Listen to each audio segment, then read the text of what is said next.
जय माता दी। मेरे सभी प्यारे दोस्तों, मैं लक्ष्मी शर्मा बड़ों को चरण स्पर्श, छोटों को प्यार और बराबर वालों को दिल से नमस्कार करती हूँ।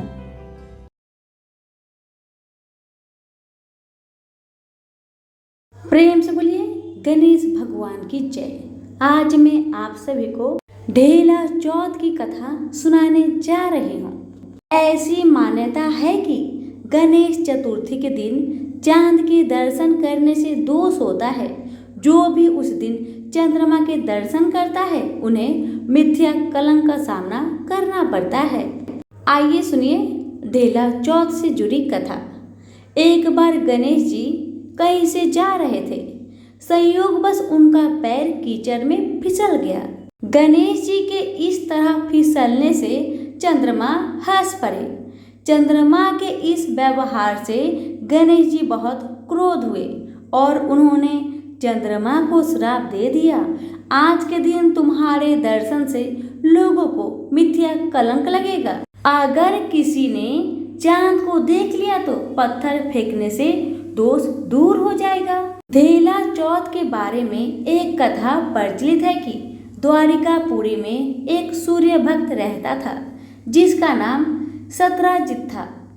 सत्राजित की भक्ति से सूर्य भगवान बहुत प्रसन्न हुए और उन्होंने सत्राजित को एक मणि प्रदान की। मणि के प्रभाव से सब सुख शांति थी। किसी प्रकार का कोई दुख और आपदा नहीं थी। एक बार भगवान श्री कृष्ण ने यह मणि राजा उग्रसेन को देने की सोची। सत्राजित यह बात जानता था, इसलिए उसने वह मणि अपने भाई प्रेषण को दे दी। लेकिन एक बार प्रेषण घने जंगल में शिकार करने जाते हैं। वन में एक शेर से प्रेषण का सामना होता है और वह उन्हें मारकर खा जाता है। इसी तरह एक बार जामवंत जंगल में घूमते हुए गया और वहां उसे शेर को देखा। शेर के मुख में मणि देखकर उसने शेर को मारकर मणि ले लिया। जब प्रजा को यह बात पता चली तो प्रजा ने सोचा कि श्री कृष्ण ने प्रेषण को मारकर मणि ले ली है। इस बात से श्री कृष्ण बहुत दुखी हुए और प्रेषण को खोजने के लिए जंगल में चले गए। जंगल में उन्होंने प्रेषण का मृत शरीर देखा। प्रेषण के मृत शरीर के पास शेर था और जामवंत के पैरों के निशान थे। तब श्री कृष्ण जामवंत के पास गए, उससे यह बात पूछने लगे। जब जामवंत ने भगवान से माफी मांगी और बात बताई, इससे जामवंत ने अपनी कन्या जामवती का विवाह श्री कृष्ण से किया और श्यामवंतक मणि भी दे दी। इस तरह जब राज्य की प्रजा को यह बात पता चली तो सबने भगवान श्री कृष्ण से क्षमा मांगी। इस तरह उस दिन चंद्रमा का दर्शन करने से भगवान के ऊपर झूठा आरोप लगा था, जो बाद में गलत सिद्ध हो गया। भारत के कुछ हिस्से में यह कहावत प्रचलित है कि ढेला चौथ का चांद दोषपूर्ण होता है। अगर किसी ने यह चांद देख लिया तो उसके ढेला फेंकने से यह दोष दूर हो जाता है। इसके अलावा गालियां देने से चंद्रमा के दर्शन का दोष दूर हो जाता है। आप सुनिए विनायकी चतुर्थी की व्रत कथा। श्री गणेश चतुर्थी व्रत की पौराणिक कथा के अनुसार एक बार भगवान शिव तथा माता पार्वती नर्मदा नदी के किनारे बैठे थे। वहां माता पार्वती ने भगवान शिव से समय व्यतीत करने के लिए चौपर खेलने को कहा। शिव चौपर खेलने के लिए तैयार हो गए, परंतु इस खेल में हार जीत का फैसला कौन करेगा, यह प्रश्न उनके समक्ष उठा। तो भगवान शिव ने कुछ तिनके एकत्रित करके उसका एक पुतला बनाकर उसकी प्राण प्रतिष्ठा कर दी और पुतले से कहा, बेटा हम चौपर खेलना चाहते हैं, परंतु हमारी हार जीत का फैसला करने वाला कोई नहीं है, इसलिए तुम बताना कि हम दोनों में से कौन हारा और कौन जीता। उसके बाद भगवान शिव और माता पार्वती का चौपर खेल शुरू हो गया। यह खेल 3 बार खेला गया और संयोग से तीनों बार माता पार्वती ही जीत गई। खेल समाप्त होने के बाद बालक से हार जीत का फैसला करने के लिए कहा गया तो उस बालक ने महादेव को विजयी बताया। यह सुनकर माता पार्वती क्रोधित हो गई और क्रोध में उन्होंने बालक को लंगड़ा होने, कीचड़ में पड़े रहने का श्राप दे दिया। बालक ने माता पार्वती से माफी मांगी और कहा कि यह मुझसे अज्ञानता बस ऐसा हुआ है, मैंने किसी देश भाव में ऐसा नहीं किया है। बालक द्वारा क्षमा मांगने पर माता ने कहा, यहाँ गणेश पूजन के लिए नाग कन्याएं आएगी, उनके कहे अनुसार तुम गणेश व्रत करो, ऐसा करने से तुम मुझे प्राप्त करोगे। यह कहकर माता पार्वती शिव के साथ कैलाश पर्वत पर चली गई। 1 वर्ष के बाद उस स्थान पर नाग कन्या आई। तब नाग कन्याओं से श्री गणेश के व्रत की विधि मालूम करने पर उस बालक ने 21 दिन लगातार गणेश जी का व्रत किया। उसकी श्रद्धा से गणेश जी प्रसन्न हुए। उन्होंने बालक को मनोवांछित फल मांगने के लिए कहा। उस पर उस बालक ने कहा, हे विनायक, मुझ में इतनी शक्ति दीजिए कि मैं अपने पैरों से चलकर अपने माता पिता के साथ कैलाश पर्वत पर पहुंच सकूं और वे यह देख प्रसन्न हो। तब बालक को वरदान देकर श्री गणेश अंतर्ध्यान हो गए। इसके बाद वह बालक कैलाश पर्वत पर पहुंच गया और कैलाश पर्वत पर पहुंचने की अपनी कथा उसने भगवान शिव को सुनाई। चौपर वाले दिन से माता पार्वती शिव जी से विमुख हो गई थी। अतः देवी के रुष्ट होने पर भगवान शिव ने भी बालक के बताए अनुसार 21 दिनों तक श्री गणेश जी का व्रत किया। इस व्रत के प्रभाव से माता पार्वती के मन से भगवान शिव के लिए जो नाराजगी थी वह समाप्त हो गई। तब यह व्रत विधि विधान से भगवान शंकर ने माता पार्वती को बताई। यह सुनकर माता पार्वती के मन में भी अपने पुत्र कार्तिकेय से मिलने की इच्छा जागृत हुई। तब माता पार्वती ने भी 21 दिन तक श्री गणेश का व्रत किया तथा ध्रुवा, फूल और लड्डुओं से गणेश जी का पूजन अर्चन किया। व्रत के 21वें दिन कार्तिकेय स्वयं माता पार्वती से आ मिले।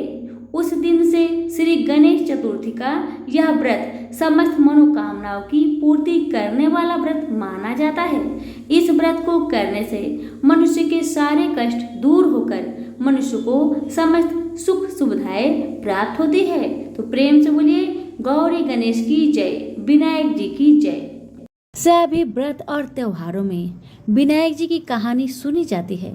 विघ्न विनायक श्री गणेश जी को देवताओं में सर्वोच्च स्थान प्राप्त है। गणेश जी को देवताओं में प्रथम पूज्य माना जाता है। इसलिए त्योहार के दिन व्रत कथा सुनने के साथ विनायक जी की कहानी सुनी जाती है। इससे व्रत का पूर्ण फल प्राप्त होता है। कथा। एक बार विनायक जी छोटे बालक के रूप में चिमटी में चावल और चमचे में दूध लेकर निकले। वो हर किसी से कह रहे थे कि कोई मेरे लिए खीर बना दो, कोई मेरे लिए खीर बना दो। मगर किसी ने भी विनायक जी के लिए खीर नहीं बनाया। कुछ दूर चलते चलते कुछ आगे बढ़ने पर विनायक जी को एक बूढ़ी माई बैठी मिली। विनायक जी बूढ़ी माई के पास जाकर बोले, कोई मेरे लिए खीर बना दो, कोई मेरे लिए खीर बना दो। तो बूढ़ी माई ने कहा, बेटा ला, मैं तेरे लिए खीर बना देती हूँ। तब विनायक जी ने बूढ़ी माई से कहा, माँ बर्तन लेकर आओ और घर का सबसे बड़ा बर्तन को ही लेकर आना। तब बूढ़ी माई ने सोचा, ये तो बच्चा है, बच्चे का मन रखने के लिए बड़ा बर्तन लेकर चली आती हूँ। इतना सोचकर बूढ़ी माई अपने घर में जाकर घर के सबसे बड़े बर्तन को लेकर बाहर आती है और विनायक जी के सामने रख देती है। अब विनायक जी अपने चम्मच में से दूध को उस बर्तन में डालते जाते हैं। बर्तन भरते जाता है। बर्तन एक चम्मच दूध से पूरा भर गया, फिर भी दूध चम्मच में भरा ही रह गया। बूढ़ी माई घर के सारे बर्तन को लाकर बाहर रख दी।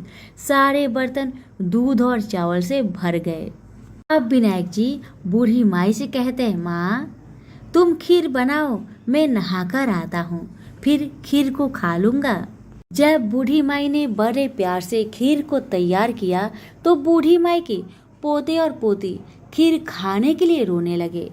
तब बूढ़ी माई अपने आंखें को बंद करके विनायक जी का नाम लेकर चूल्हे में थोड़ा सा खीर को डाल दिया और कहने लगी, विनायक जी आपका भोग लगे। इतना करने के बाद बूढ़ी माई ने अपने पोते पोती को कटोरी भर भर कर खीर खाने को दे दिया। अब तो ऊपर छत पे बैठी पड़ोसन ने बूढ़ी माई को ये सब करते देख लिया। अब तो बूढ़ी माई ने सोचा इस पड़ोसन को भी कटोरा भरकर खीर दे देना ही पड़ेगा, वरना ये किसी से चुगली कर देगी। इतना सोचकर बूढ़ी माई ने उसे भी एक कटोरा खीर हाथों में थमा दिया। अब इतना होने के बाद बूढ़ी माई की बेटे की बहू ने चुपके से एक कटोरा खीर निकाली और उसे चुपके से खाकर चक्की के नीचे छुपा दिया। इतना होने के बावजूद भी गणेश जी यानी कि विनायक जी अभी तक नहाकर नहीं आए थे।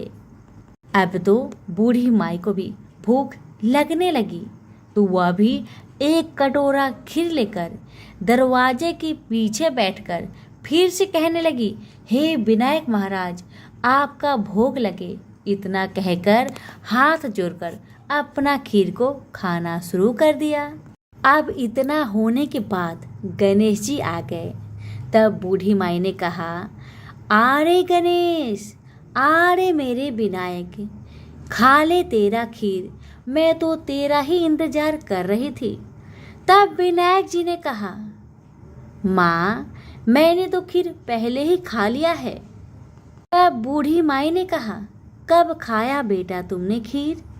तब विनायक जी ने कहा, जब तेरे पोते पोती ने खाई थी तब मैंने खाया था, और जब तेरी पड़ोसन ने खाई थी तब भी खाया था, और जब तेरी बहू ने खाई तब भी खाया था। अब तूने खीर खाई तो तेरा पेट पूरा भर गया। तब बूढ़ी माई ने कहा, बेटा तेरी सारी बात तो सच है, लेकिन बहू बेचारी सुबह से घर का सारा काम में लगी है, तो उसने फिर खीर कब खाई बताओ? तब विनायक जी महाराज ने कहा, चक्की के नीचे जाकर देखो माँ, वहाँ कटोरा पड़ा है। तूने तो मेरे लिए भोग लगाया था, पर तेरी बहू ने बिना भोग लगाए ही खीर को खा गई। तब बूढ़ी माई ने विनायक जी से कहा, बेटा घर की बात है, घर में रहने दो।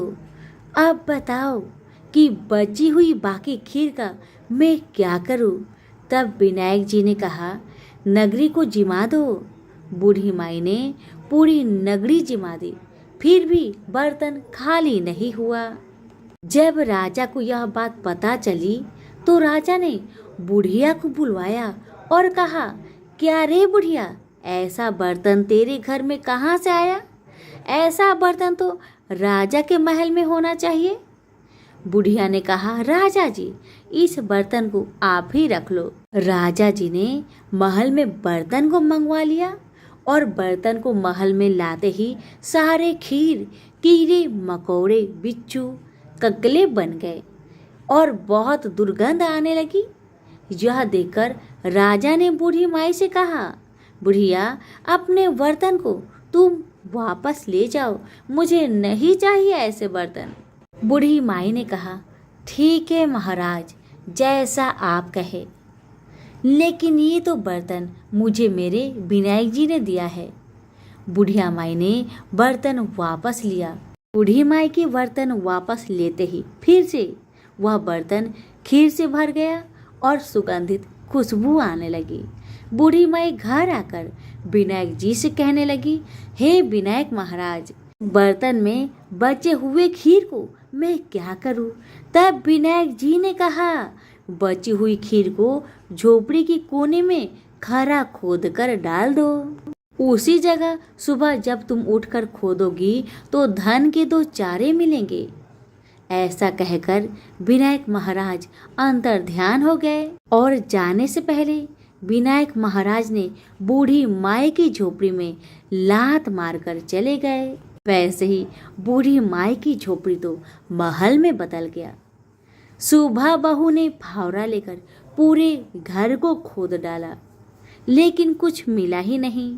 तो बहू ने सासू माँ से कहने लगी, सासू माँ, तेरे विनायक जी तो झूठे हैं। सासू माँ कहने लगी, नहीं नहीं, मेरे विनायक जी तो झूठा नहीं है, ला मैं देखती हूँ। बुढ़िया माई ने सुई लेकर खोजने लगी तो टन टन करते 2 धन के चारे निकल आए। तब बहू ने कहा, सासू माँ, तेरे गणेश जी तो साचो है।